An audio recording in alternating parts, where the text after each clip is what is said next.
ايه ده؟ ما عامله ايه يا ما؟ خالد، عاش من شافك. انت كنت فين مختفي الفترة دي كلها؟ انا كنت مسافر الخليج ولسه راجع. ايه ده؟ شكلك اتخطبتي.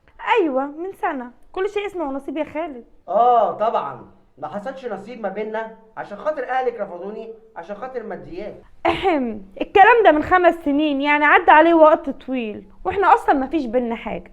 انت شفتني في فرح واحدة صاحبتي عجبتك وتقدمت لي. اه ماشي ماشي. معلش دقيقة، هعمل تليفون.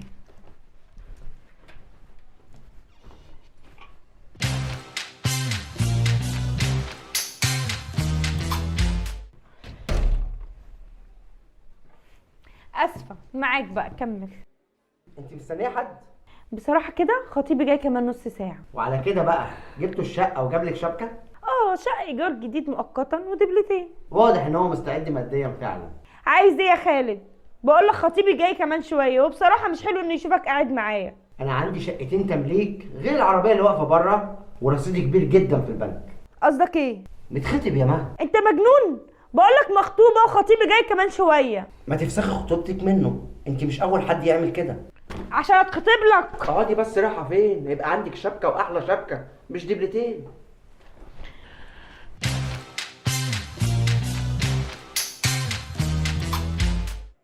طيب. طب وخطيبي افسخ معاه؟ طب واقول له ايه؟ مش هتقولي له حاجه، انا هستناه بنفسي وادي له دبلته. طيب هديك الدبلة، بس انا محتاج اعرف كام حاجة. قولي لي عايزه ايه؟ عايزه رصيد كام في البنك، ولا عايزه شقه تمليك فين؟ محتاجة اعرف لو حد اغنى منك عرض نفسه عليا، اروح له وارميك زي الكلب؟ ايوه، لو اغنى مني وعايزاه اعملي ده، كل واحد حر. فعلا كل واحد حر، بس على كده لو شفت واحدة احلى مني هترميني وتروح لها؟ مفيش حد اجمل منك، واكتب اللي انت عايزاه باسمك. انت مصمم وعايز تاخدني باي طريقة كده؟ اه. عارف يا خالد، انت قلت جملة صح، ان كل واحد حر.